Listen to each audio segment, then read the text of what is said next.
haven't even had this bike for a month yet. Now we got even more problems. They're gonna send somebody out to pick the bike up. Did I make a mistake? I don't know.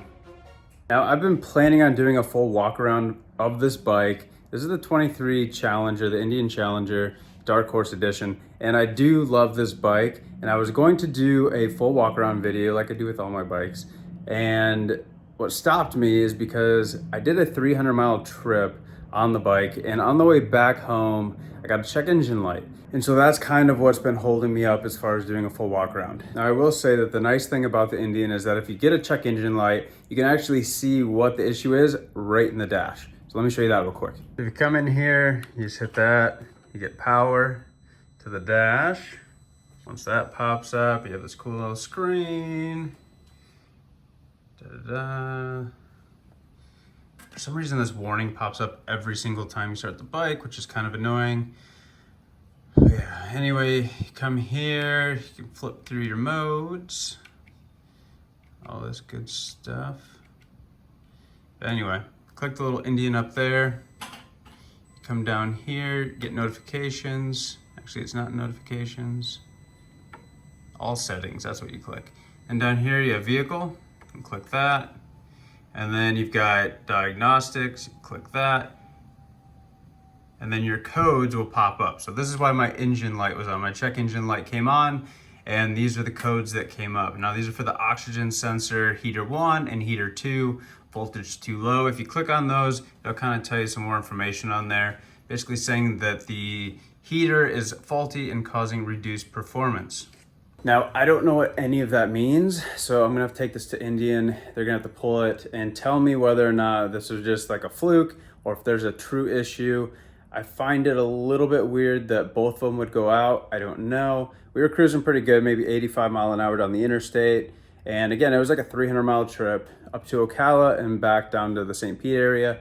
And so yeah, I don't really know what the issue is, but we got to get that figured out. Now we got even more problems. So I was gonna do a full review today of the bike. I just wanted to get the check engine light taken care of. So I actually rode up to the dealership and they looked at it, said that it was just a code that was stuck in there from the O2 sensors. And then on the way home, I sitting at a red light and the bike stalls. It does start right back up, but then it sounded and felt like I'm running on one cylinder. So obviously that's not good. Thankfully, I was close to home, so I was able to creep home. But then obviously more codes popped up. Now we're looking at ignition coils. Something about the voltage being too low or something. I don't know if it's a battery. I don't know. Anyway, I want to give you guys a full update, but it doesn't look like that's going to happen today. But I will say, I still love the bike. I just want it to be running right. That's obviously number one.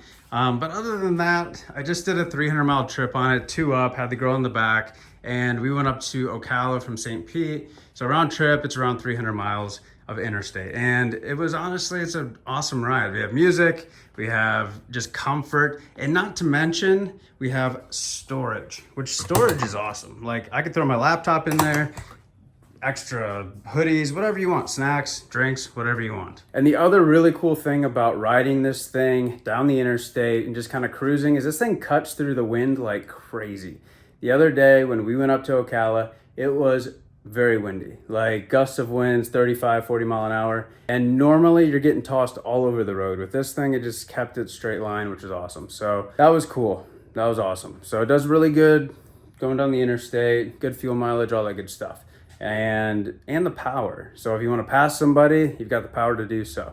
And if you just want to cruise, you can do so. So overall, the bike's awesome. I'm really hoping that we get these codes figured out because if you remember, I had the BMW, the S1000. That thing gave me issue after issue after issue.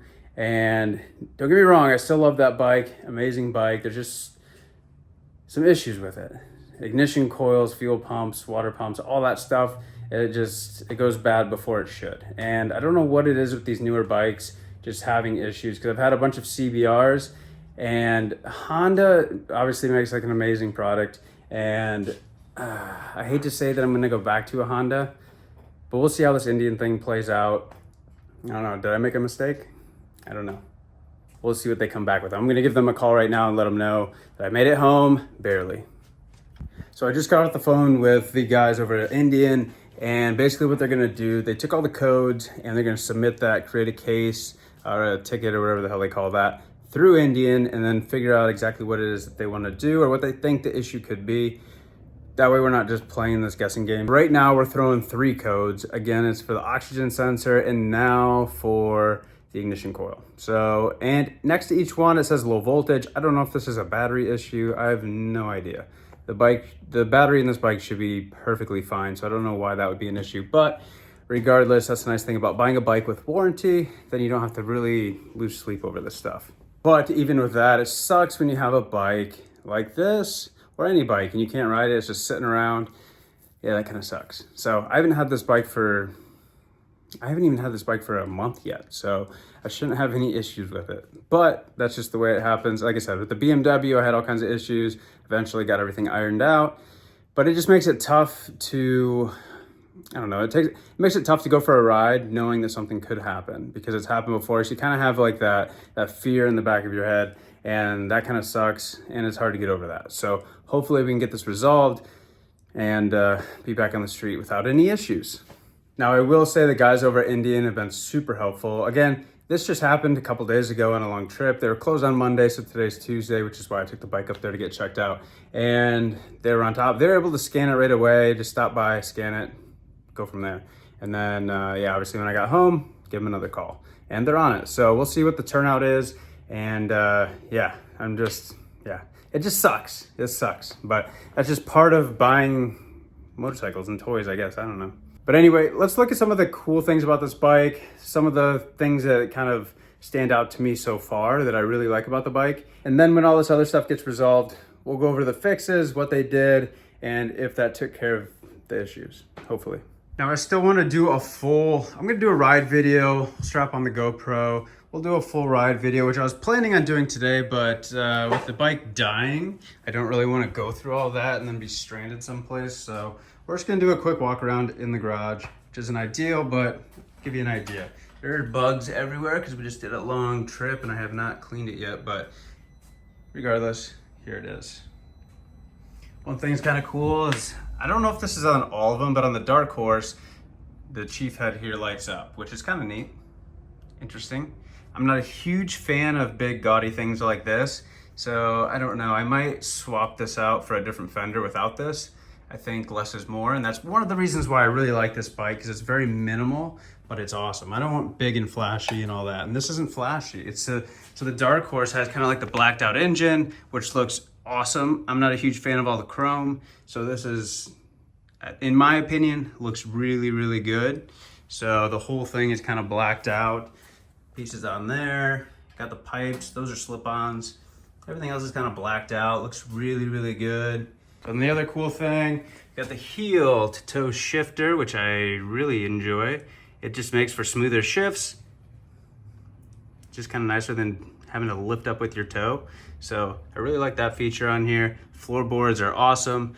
The Elite actually comes with floorboards in the back. I might swap out for some floorboards back there, but we'll see, they're expensive. Same with the backrest. Everything for Indian is like super, super expensive, but I do like having these saddlebags right here. Got plenty of storage in here. I can throw a laptop in there if I have a meeting or anything like that. So that's nice. I can even throw a camera in there. I've done some jobs where I just throw everything in here. I can actually fit a camera, tripod, and everything else that I need in these saddlebags and go do some work, make some money. The controls are nice. I wish that they were backlit. I think the ones on the Elite are backlit, but these are not. So at nighttime, it can be a little bit hard seeing what they all are. But as with everything, muscle memory kicks in over time and you can kind of figure out where everything's at without even looking. Infotainment center is awesome. You can customize all of these screens too. So you can grab all of your widgets over here. You can slide them to where you want them and then save them. And you can also scroll through them. So if you want to see, you know, details of your bike, all that stuff, whatever, it's pretty cool. And then there's a button back here. You can kind of see, where's it at right here? So right there, you can hit that on the fly and that kind of rotates all of your menu stuff. So it's pretty cool. The other cool thing is your windscreen. So it is fully electric. So you've got this little button right here. You push it down, you can lower your windshield. If you want it up, you can have it up. Just another cool little feature. Now the speakers on here, I've got speakers up here. I do not have them in the saddlebags. The Elite comes with that, and you can upgrade if you want to, but honestly, these speakers are probably enough. Maybe we'll upgrade them eventually. But then you have storage down here, which is cool. It fits your phone perfectly in there. Got another one over here. Over here is where I just keep another set of glasses and the key fob while I'm riding. It's very cool. Got this little plug right here. So that is for a trickle charger. If you don't ride that much, you can just plug it in. It's pretty cool that Indian kind of incorporated that, so you don't have to have wires sticking out from under your seat. That's just right there. I don't know what this is for. I'm assuming there's another add-on for that. Maybe it's like a little power plug or something. I don't know. If you know what that is, let me know. Maybe I'll add it to this one. Overall, pretty excited and happy with the bike, minus the few issues that we're having right now. But I'm hoping, and I have a lot of confidence that it's not gonna be anything major and we're gonna be able to get it figured out relatively fast. So don't let what I'm saying or what I'm going through deter you from getting an Indian Challenger, because it doesn't matter what bike you get. I've proven it. It doesn't matter what bike you get. Issues are going to happen. So I had the BMW, had issues. I did have a CBR 1000 by 2017, and I had issues with that one too. That one turned out to be just a bad battery. It's crazy what batteries can do to newer bikes with all these electronics. So I'm hoping that maybe that's just something with this. I don't know. We're gonna find out. But like I said, still really in love with the bike. I like it. We just want to get these issues figured out. That's all. All right, so it's been a couple days. I just got off the phone with iMotorsports in St. Pete. They're the Indian dealership closest to me. The guys over there are amazing. This has nothing to do with them. It's just a fluke with the bike. But anyway, they're gonna send somebody out to pick the bike up. They're gonna take it back to the shop and kind of take a look at it. They have a couple ideas. They think that it might be something with a fuse that's causing these issues. That's kind of their first look after speaking with the manufacturer. So they're gonna take a look at that. And hopefully we get this thing running and riding good, because right now in Florida is like the perfect time to ride. The weather's not super hot yet. It's beautiful out. And so the fact that I can't ride, that kind of sucks.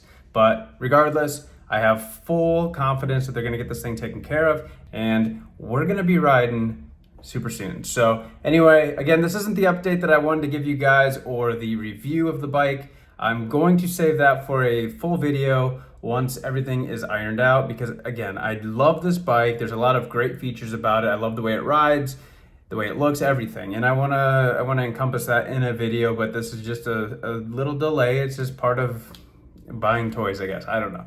But regardless, got the full review coming. Once we get all this sorted out, I'll let you guys know how all this pans out. And yeah, we'll see you on the next one.